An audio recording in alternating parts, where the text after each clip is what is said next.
Today we will discuss about the Bernoulli's theorem, which is the topic of BSc first year unit 4. So according to Bernoulli's theorem, when a non-viscous and incompressible fluids flow from one point to another and in a streamline without any restrictive and frictional force, and the total energy of means kinetic energy plus potential energy plus pressure energy remains constant at each point of its यानी float. Means Bernoulli theorem के अनुसार जब कोई आश्यान या असंपीडीय द्रव किसी नली में धारा रेखीय प्रवाह में प्रभावित होता है तो उसके प्रत्येक बिंदु पर जो टोटल एनर्जी होती है मीन्स उसकी गतिज ऊर्जा, उसकी स्थैतिक ऊर्जा प्लस उसकी दाब ऊर्जा, तीनों क्या है कांस्टेंट रहती हैं. इसमें एनर्जी में कोई भी चेंजेस नहीं होता है. इसलिए बर्नौलीज थ्योरम को हम कंजर्वेशन ऑफ एनर्जी लॉ भी हम कहते हैं. तो मैथमेटिकल फॉर्म में इसका फॉर्मूला क्या होता है 1/2 rho of V square plus mgh plus capital P remains constant. मतलब कि जो रो यहाँ पे क्या है उसकी डेंसिटी है, ये इसकी काइनेटिक एनर्जी हो जाएगी 1/2 rho v square plus potential energy means mgh और प्लस जो प्रेशर एनर्जी है यहाँ पर जो P से डिनोट किया है, तीनों क्या होंगे कांस्टेंट होंगे. अब इसका हम प्रूफ देखते हैं. तो आपके सामने एक डायग्राम है जिसमें एक ट्यूब CD है, ठीक है. उसमें कोई भी एक नॉन विस्कस यानी आशियान और इनकम्पैरेबल फ्लूइड जो है वो फ्लो हो रहा है. अब इस पॉइंट C का एरिया क्या है A1 है, प्रेशर P1 है और जो जिस वेलोसिटी से वो फ्लो हो रहा है वो V1 है. सेम पॉइंट D पर उसका एरिया A2, वेलोसिटी V2 और प्रेशर P2 है.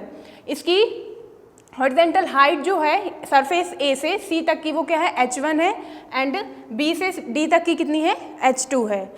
तो इक्वेशन ऑफ कंटिन्यूटी यानी सात्यता समीकरण से हमने पढ़ा है कि अगर किसी नली में जब कोई द्रव फ्लो होता है तो उस ट्यूब का एरिया प्लस जिस वेलोसिटी से जो फ्लो हो रहा है फ्लूइड वो V और जितने टाइम में वो फ्लो हो रहा है T, तीनों का मल्टीप्लिकेशन क्या होता है कांस्टेंट होता है. Means A into V into T equal to constant.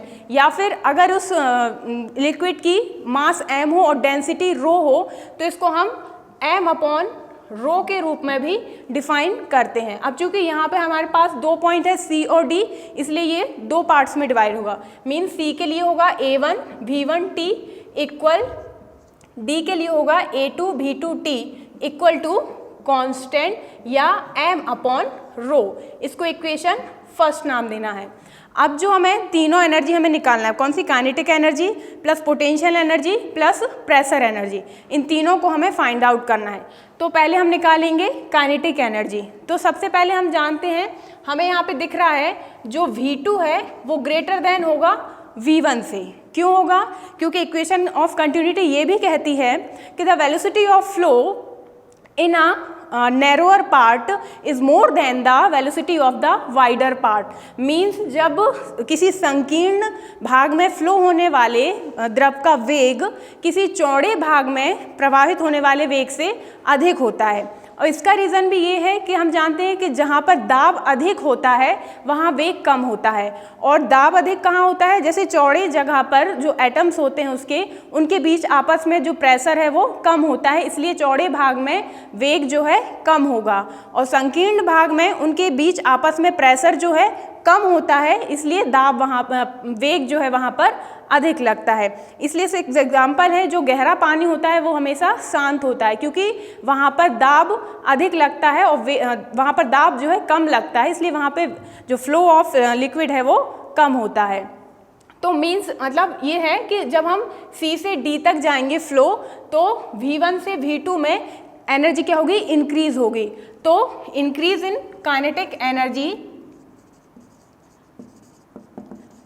इसका फॉर्मूला होगा 1/2 m V1 square minus V2 square.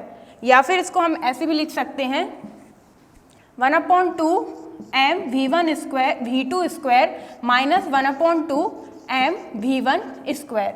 इसको इक्वेशन सेकंड नाम देना है. सेकंड है अब आपका पोटेंशियल एनर्जी. अब पोटेंशियल एनर्जी क्या होगी? जब हम इस लिक्विड को पॉइंट ए से पॉइंट सी तक ले जाने, हम देख रहे हैं यहाँ पे H1 की हाइट ज़्यादा है किससे, H2 से। तो जब हम ए से सी तक जो अपना लिक्विड ले जाएंगे, जो काम हम करेंगे वो किस में, पोटेंशियल एनर्जी के फॉर्म में कंजर्व रहता है।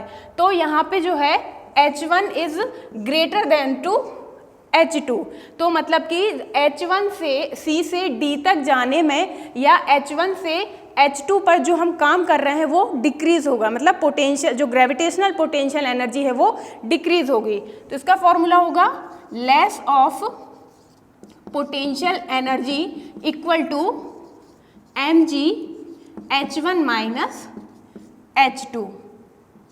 ये हो गया आपका इक्वेशन थर्ड। अब जो है हमको निकालना है प्रेशर एनर्जी। अब प्रेशर एनर्जी क्या है, वर्क के फॉर्म में निकालेंगे। मींस अब जो है work done by the liquid, अब जो पहले एट अ पॉइंट सी, फिर उसके बाद होगा सेकंड पॉइंट डी पर। तो work done by a liquid at a point C, ये हो जाएगा आपका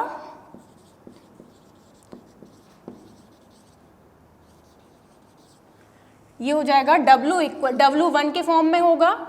ये होगा वर्क का फॉर्मूला क्या होता है, फोर्स इनटू डिस्प्लेसमेंट। फोर्स हमारा यहाँ पे क्या है, प्रेशर के रूप में है, और डिस्प्लेसमेंट जो हमने इक्वेशन ऑफ कंटिन्यूटी से फर्स्ट इक्वेशन निकाला था A1V1T, ये हो जाएगा आपका फोर्स इनटू डिस्प्लेसमेंट, यानी कि A1V1T, या फिर इसको हम एक फॉर्म में और लिख सकते हैं P1m/ρ। यहाँ से इक्वेशन फर्स्ट इसकी वैल्यू पुट कर दी। सेकंड है अब एट अ पॉइंट डी पर, एट पॉइंट डी, ये हो जाएगा W2 equal to P2 into A2V2T, या फिर P2 इक्वल टू m/ρ। इसको इक्वेशन फोर्थ नाम देना है। अब हमें तीनों चीज़ के फॉर्म मिल गए, यानी kinetic energy, potential energy plus pressure energy. अब लॉ ऑफ कंजर्वेशन क्या कहलाता है, यानी ऊर्जा संरक्षण के नियम से जो गतिज ऊर्जा होती है, काइनेटिक एनर्जी होती है, वो किसके इक्वल होती है, less of potential energy plus pressure energy.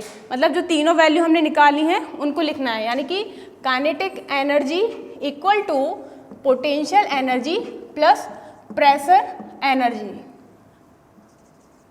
अब काइनेटिक एनर्जी का फॉर्मूला क्या था, 1/2 m, कॉमन ले लेंगे, यहाँ से V2² minus V1² equal to potential energy क्या थी, mg H1 माइनस H2, और प्लस वर्क डन जो है, जो टोटल वर्क क्या हो जाएगा हमारा, W1 minus W2 equal to P1 minus P2 m/ρ, common आ जाएगा। तो ये हो जाएगा P1 माइनस P2 m/ρ। अब इसको हमको सॉल्व करना है, तो ये कैसे होगा, यहाँ से इन दोनों से m कॉमन लेकर के यहाँ वाला m कैंसिल हो जाएगा, ठीक है, और इस रो का क्या है, एलसीएम लेकर के यहाँ मल्टीप्लाई कर देंगे। तो ये आ जाएगा आपका 1/2 rho of V2² minus V1² equal to rho of G H1 minus H2, और यहाँ केवल आपका बचेगा P1 माइनस P2। अब अगर ये V2 माइनस V1 है, इसको हम V1 माइनस V2 करना है, तो यहाँ से माइनस साइन कॉमन आ जाएगा, तो आ जाएगा -1/2 रो V1² माइनस V2² इक्वल, अब इन दोनों को भी इक्वल के इस साइड ले आए तो ये माइनस साइन में आ जाएंगे, minus rho of G H1 minus H2 minus P1 minus P2 equal to 0।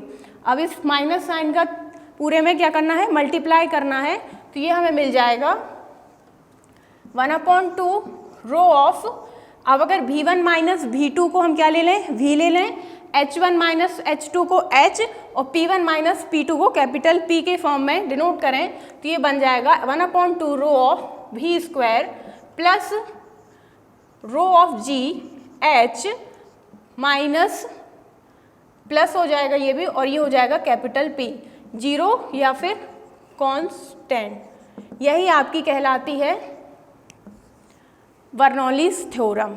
अब इसकी एप्लीकेशंस क्या क्या होती हैं, जैसे वेंचुरी मीटर्स है, ठीक है, जो एरोप्लेन्स के जो विंग्स होती हैं वो हुआ, टॉर्सेलिस थ्योरम है, ऐसे इन सब में इस थ्योरम्स का बेस जो है, सिद्धांत जो है वो यूज़ किया जाता है। तो बाकी के लेक्चर्स हम नेक्स्ट वीडियो में पढ़ेंगे। Thanks for today.